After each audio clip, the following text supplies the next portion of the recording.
What's up, guys? This is TBZ from ETR Gamer, and now I've been seeing a lot of chat about, WoW or Star Wars: The Old Republic.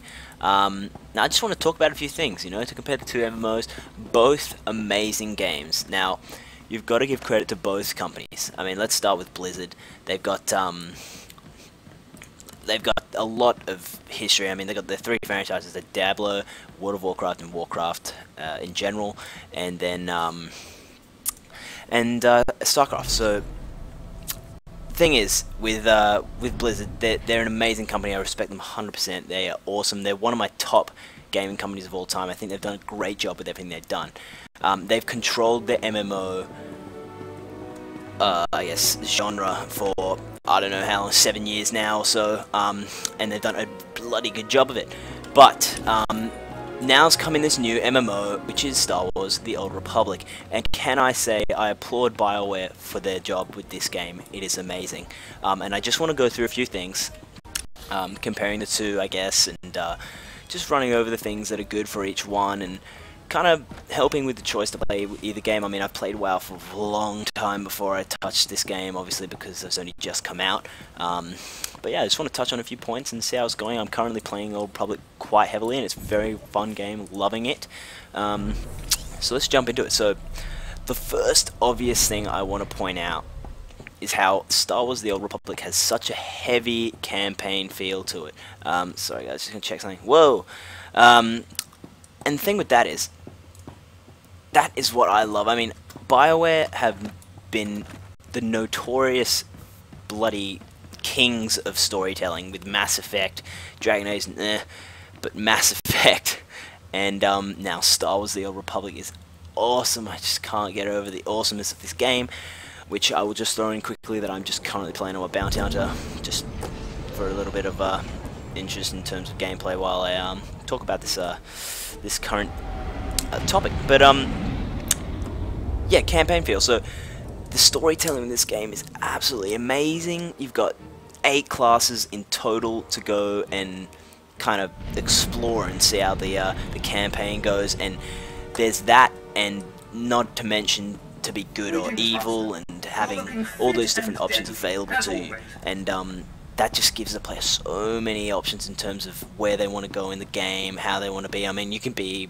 Sith Lord which isn't really a Sith Lord, and you can kind of be a Jedi, be on the good side and that kind of thing, which is really, really cool.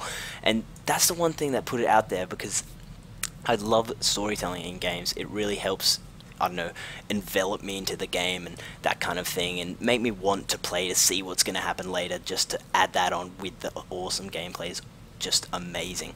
And the Old Republic does that really, really well. And WoW, I mean, WoW's got a very big history in terms of, storylines and that kind of thing, but it just doesn't really pull me in to know the story. I don't know anything. It's just like when you grab a mission or quest or something, you'll go up to the dude and you'll just go, oh yeah, I'll grab that, thanks, and I'm not going to read any of the quests. I don't care about you or who you are in terms of characters. Just kill the 10 guys and finish the quest and get experience. That's the kind of thing which, excuse me, I don't really like.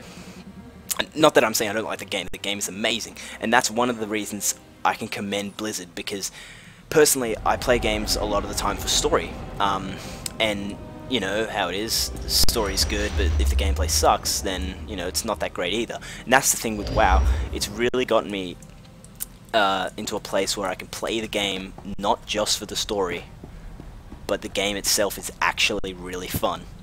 So if that makes sense to you guys, I hope it does. But yeah, I mean, I play games mostly for the story, and my point is, I play WoW. I've played WoW for a long time, sorry, and that's because the story it's not that great, but the gameplay itself is actually awesome, and it's really fun. Okay, so next on my list is kind of the end game, kind of what content you got, and how that fares between the two MMOs. Whoop.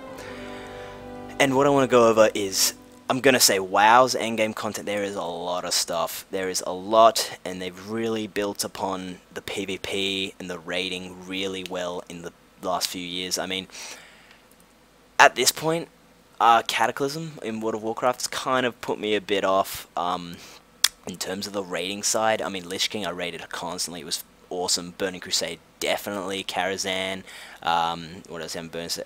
Black Temple, of course. It was awesome, like, and it really made me want to do it, that kind of thing. But with Cataclysm, I don't know. Deathwing was so easy. It was so easy. I don't know.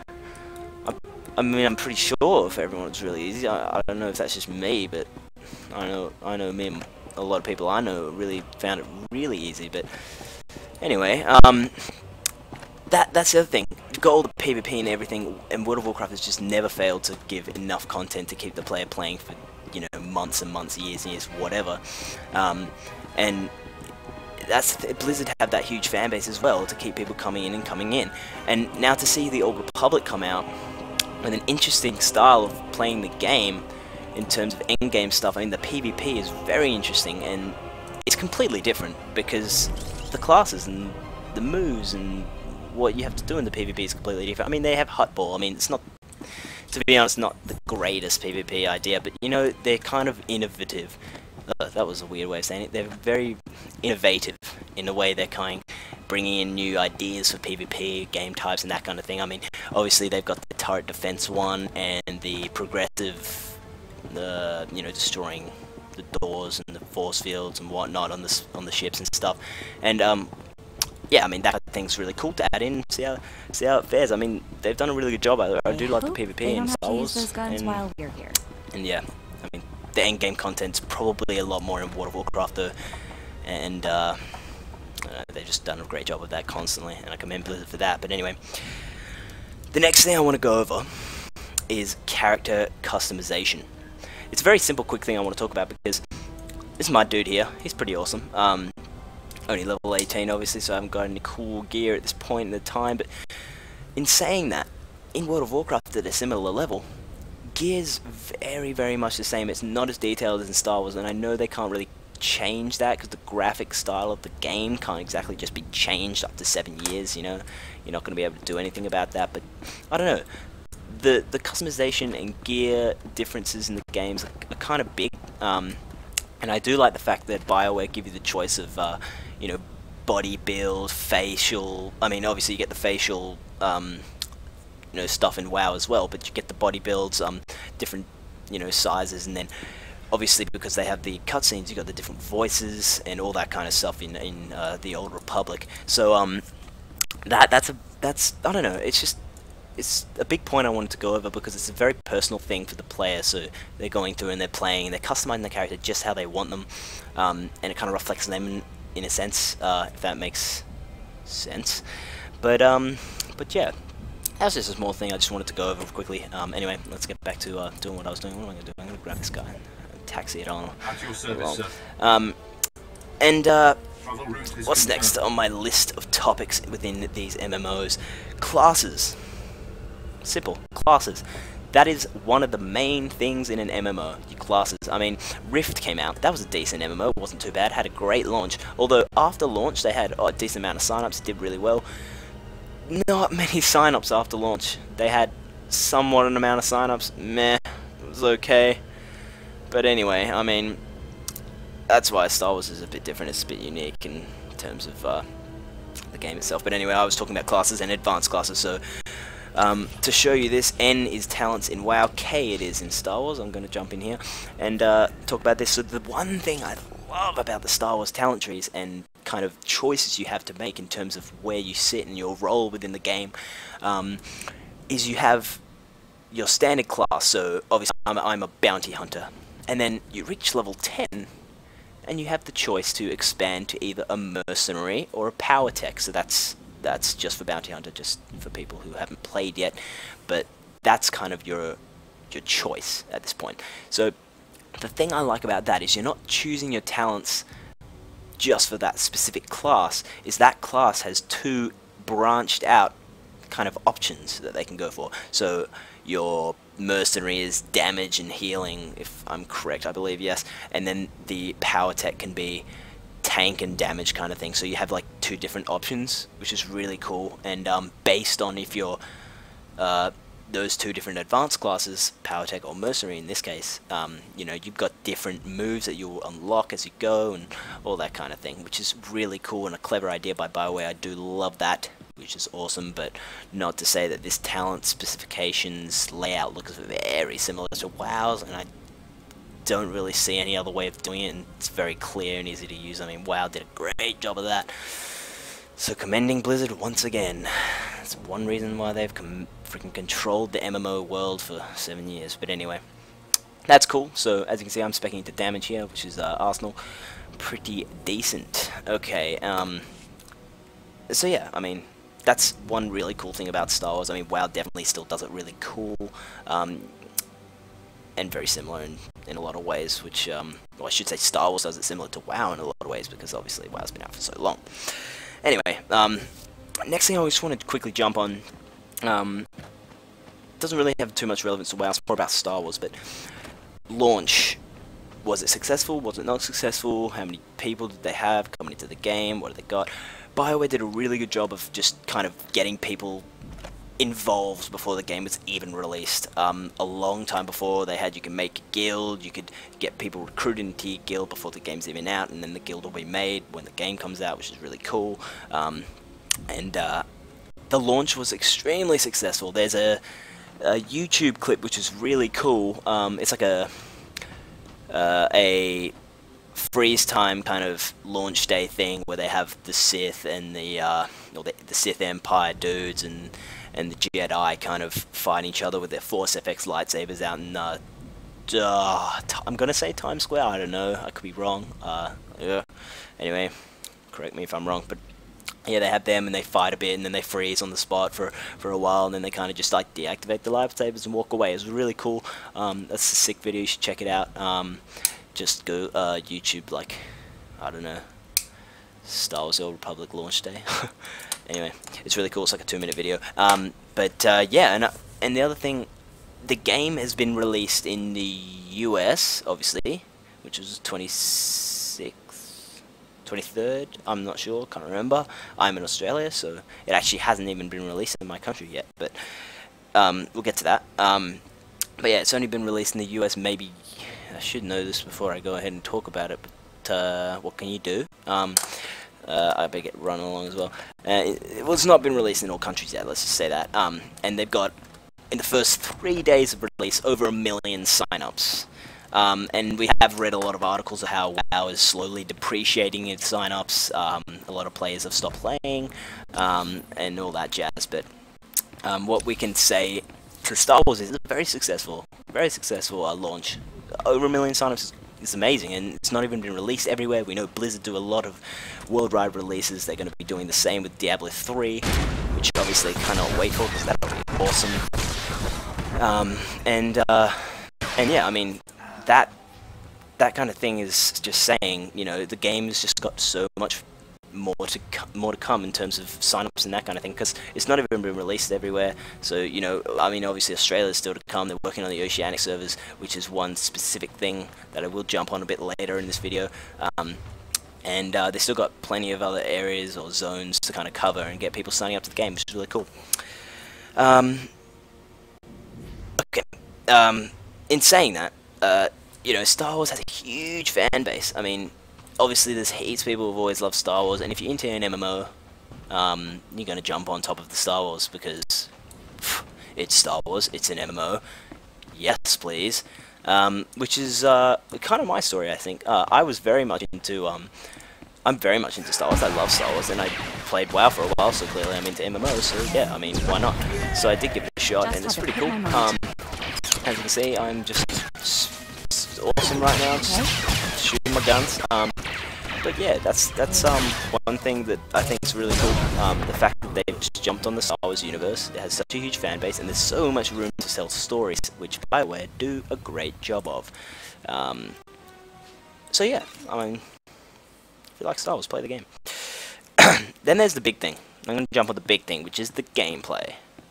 What can you say about the gameplay? Well, I don't know, can I say this? Let's say it's very similar to World of Warcraft. I'm going to say that purely because a lot of the moves you have are the same kind of idea and do the same kind of thing. I mean, we've got, I can't believe what's doing it. I'm just going to, yep, thank you, Mako. So they do the same kind of thing. So, I mean, what have I got here? Oh, I think Bounty Hunter? Maybe not. I mean, Bounty Hunter is very, very cool. That's why I'm playing my Bounty Hunter. I made a Sith Warrior. He's essentially 50. I'm gonna say essentially, because he's like 47. Oh, wait for the elevator. And, a lot of his moves are very similar to the actual warrior in World of Warcraft. So you got your force charge to charge in WoW, same thing. You've got a lot of your like sweeping slash or whatever it is, I think, and that's your cleave. And then you've got there's even a move called Endure Pain. That's like your last stand in World of Warcraft. A lot of the similar moves that you do have, which is, you know, okay. There's not really any way of avoiding that because, I mean, WoW's such an amazing game. They've gone and stuck everything right where it needs to be, this close before. and they've done a great job. There's not really any way of avoiding the gameplay aspect of the game being different and still being good because they've done everything so perfectly that what can Star Wars really do to make it that much different? Besides making awesome classes like the Bounty Hunter, because the Bounty Hunter is really cool. I used it earlier, Death from Above, really cool. The actual gameplay itself is so much more in depth. You got crazy stuff happening all the time. PvP is so much more insane. You're running around. There's people blowing up everywhere. There's people using the force choking people. Bloody freaking bounty hunters jetpacking around like freaking operatives and their shield things and crazy stuff. So it's that kind of thing that's really like, I don't know. They kind of had the chance to evolve the kind of gameplay of an MMO, especially. With the freedom of something like Star Wars. Like, it's a sci-fi MMO. They've got a lot more space. I mean, Rift was so similar to WoW. It was like a Dungeons and Dragons kind of genre. But yeah, that's one thing that's really awesome. I think that there's a lot of stuff that's the same. I mean, the experience, you got, you wouldn't be here otherwise. I don't know, just there's a lot of similar stuff, guys. I mean, in terms of gameplay, it is pretty similar. If you get classes that are similar to other ones, like I was saying, Sith Warrior and the Warrior, the Sorcerer, and the... what am I looking for? Mages and priests, whatever. But in other ways, the cool thing about what they've done with the healing, especially with the Bounty Hunter, is when you heal people, you shoot them. So I'm just going to do a bit of shooting and healing. So yeah, I mean, it's I think that's kind of weird but cool, I guess. I mean, I guess you're kind of doing the same thing in WoW. If you're casting a spell and kind of doing it on them, it's like, I just did that spell on you. It's kind of like, well, I'm just going to shoot you, like, boom, boom, boom. But yeah, whatever. So I think if I was to say what is better in terms of gameplay, which one, WoW or Star Wars, I'm going to say neither. They're both well, both, because they're both really good. They're both awesome. Well done BioWare and EA, and well done Blizzard. You are both amazing companies. Anyway, let's talk about the major differences in the game, because that's one thing that will differentiate people's decisions on what to play. First thing I want to point out, I'm sure you've noticed this little girl standing here, Mako. We'll talk later, okay? Yeah, sure, we'll talk later, okay. She is my companion. And I'll open up my crew window here. Because I'm only level 18, I've only got my one companion. You get up to 7, I think, 6 or 7.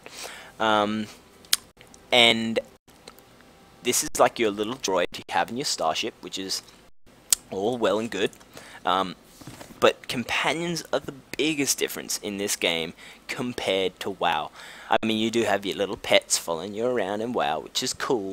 But in this, your companion is like an absolutely new world of the game. You can not only talk to them and have them heal you or damage for you or tank for you, you can customize their actual gear and improve their gear and everything.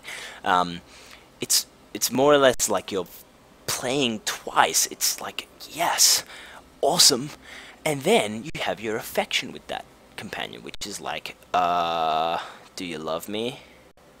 Look at me, I'm a sexy man kind of thing, you know? And you can marry your companions if you wish, and there's going to be a patch where there's same-sex marriage. For all you out there who like Malavai Quinn, jump on that patch and get affectioning, because he is gonna love it.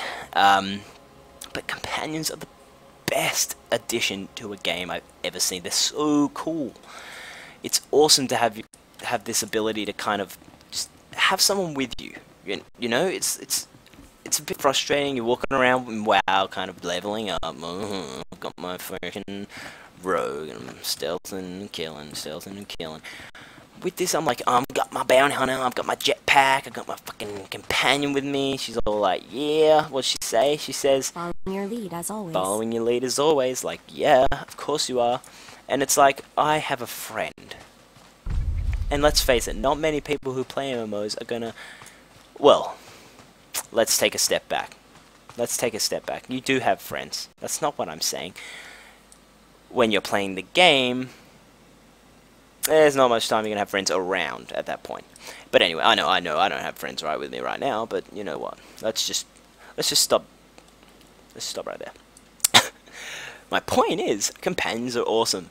And then they even give you moves, like, every class gets their 20-minute cooldown move, which, you utilize as your companion, so you have to have a companion out to use it. And mine finishes the cooldown of Electro Dart and restores 2% of maximum health every 3 seconds. Requires an active companion, lasts 1 minute. That is very useful to taking on pretty impressive fights. These guys want to die from above. And yeah, companions are one of the biggest changes in this compared to WoW. Well, not changes, but differences. Secondly, zones. One word, zones. The zones are bigger, are more amazing, more graphically pleasing, more beautiful. Oh, I love the zones. If I had my mount, I could zoom through the zones all day, every day, but I have to get to level 25 and have 7,000 credits or whatever. Nope. Yes. 38,000 credits. Anyway, that wasn't what I was talking about. The zones are amazing, and not to mention how amazing they are. They're so big. This is one little section. And then there's a whole map, and you got this section, that section, that section, that section, that section, and whatever's in between. Just so awesome. And while I'm here, I'm going to tell you about the map thing. You got your player, you got your party members. Even when you're in a party, it'll bring up all your menus for your like it shows me my quests, so I've got all these quests. It's like, oh, check out the quest, and then it's like, oh, if my party's in here, or I got people in my party in purple, it'll show me their quests and stuff, which is really cool. Just gonna point that out there. I haven't played WoW in a while. I can't remember if it does that anymore, but anyway, that's irrelevant. So I'm gonna go over here and talk to this guy. That's also different. Oh, excuse me, sorry. I just completely forgot why I was talking about that. Zones, they're amazing, they're beautiful, that's all great, they're big and all yay. But they're also, the fact that they're an actual planet, and you kind of land on it, and you're like, let's explore this entire planet, it gives you the feeling that you're just like the king of the galaxy. You're like, oh, just land my ship and go to explore everything. If you have a mount, you're like, whip out my speeder and I'm off. You know, that kind of thing is just absolutely awesome.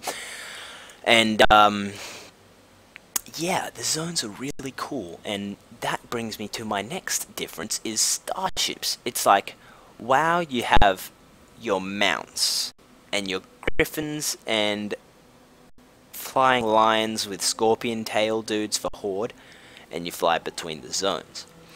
With this, you have that as well, so your speeders, and your shuttles, and more speeders to fly between bits of the planets, which are zones. And then you have your starship, which kind of takes you through space and lands you in another zone. And then the kind of major cities, like the equivalent being Orgrimmar and Stormwind, is the Imperial Fleet and Republic Fleet, which is, oh god, such a clever idea. Loving it, and it's got everything you need in that one place, including a cantina with dancing Twi'leks in the hollow, which is awesome. I don't just sit there and watch that myself. But anyway, continuing. So that's all well and good. And then there's the one thing, the big thing I'd say, is the story. And how that integrates you as a character and a person into the game. Like with cutscenes, you can choose to cut straight through these scenes. However, I watch them all because I love them. So I'm going to have a chat to this guy, Lieutenant Thorpe. I hear your exploits with Lieutenant Davril went well. Yes. Let us hope you are versatile. Unlike my esteemed colleague, I do not base my mission's success on the decibel level of the explosions. Okay. Breaking the spirits of a resistance movement is like cooking a fine meal. Cooking a fine meal is fine with me. I mean, as you can see, I'm talking back to him. Because I'm like, whoa, I'm talking to him. It's a cutscene. Okay, I don't do that every time, but whatever. I'm just kind of elaborate on my point. Cutscenes are awesome. And then it's like, oh my god, I have 3 choices to make. What should I say? And this is just a crappy side questy kind of quest, which is... I don't like calling them quests in Star Wars. They're missions, because it's more like, Star Wars, mission. WoW's all like, quest. You know what I mean? Anyway, oh, excuse me. So what am I going to say? Breaking the spirits of the resistance movement is like cooking a fine meal. Then teach me the recipe. So, what are the ingredients for this mission? The resistance has the people's backing. We must crush the spirits of the people to crush the resistance. No doubt Lieutenant Davrill told you that they've brought in cyborg mercenaries from off-world, using an experimental new drop technology to land them on the planet. These cyborgs are killing our soldiers left and right. Bugger. It won't stop me. It'll take more than a couple of implants to shake me. That's why we hired you. Oh yeah. I believe we can catch them by surprise at this location. But here's the key. I want to send the Balmoran people a clear message. We collect the technology the cyborgs use. Okay, so you get the point. I like how you think. You have a deviant... Bring me the cyborg technology. Sure thing. That is how you get a quest. In this case, I actually completed a quest. So I'm going to take... How many Balmoran accommodations do I have to make a... Well, there's another instance of, whatchamacallem, companion gear. You get choices, so that'll give me what? A class 1 lockbox will give me items. You get commendations, which you can buy special items with for each planet. And then that's for my other companion, which I don't care about. And that's Mako, so I'll take that, thanks. Go into my inventory... And I'll slap that right on Mako's ass. Yeah, she loves it. I plan on marrying her later on, so... I'm fine, thank you. Anyway, yeah, so, like, that kind of thing is just awesome. Like, I just love the fact that it's, like, telling... You can choose to skip it if you want, yeah, that's your choice. But it gives you the kind of... Like, it really envelops you in the game, which is awesome. And yeah, guys... So that's the main difference between the 2 games, I think. There's probably more that I'm not even... bothering. They're the main differences, so you get the point. Now, a lot of this will hear me say, Star Wars is awesome, WoW doesn't have this, Star Wars has this, and that's purely fine for WoW. WoW is still an amazing game. WoW is a great game. It's so good, and you can't say it's not, since it's had people's lives enslaved for 7 years. And that sounds bad, but it's not. They're having a good time. But that's the thing with this game. It's just like, like that. It's okay. Star Wars is probably going to do the same. Because it's a great game as well. They're both amazing companies. I'd love to see this Mists of Pandaria. I don't know what the deal is with that for Blizzard, but we'll have more information on that soon, I'm sure. And Blizzard have Diablo 3 coming out as well. They've also got Heart of the Swarm for StarCraft 2, and I can't wait for all of those, because Blizzard's a main company. They've got great games. BioWare 2, awesome. They've got Mass Effect 3 coming out on the 8th of March. They've got freaking Dragon Age 3, unfortunately, because Dragon Age 2 sucked. But that's okay. Star Wars The Old Republic is awesome. And I just wanted to talk to you guys about the 2 games, and do a bit of a comparison. And I hope you enjoyed that. So... This is TBZ from ETR Gamer. I hope you guys enjoyed that video. If you could comment, subscribe, and like the video if you liked it. I'm not going to make you like it if you didn't. Dislike it if you have to. I like constructive feedback, but just please do that. That would be awesome. That would really help us out here at ETR Gamer, and we'll be bringing out more videos for you every day. Just whatever. If you subscribe, keep checking. Check our channel. It has a little rundown of what we got coming out. And, can't wait to make more videos for you guys, so I will see you then, and peace, guys.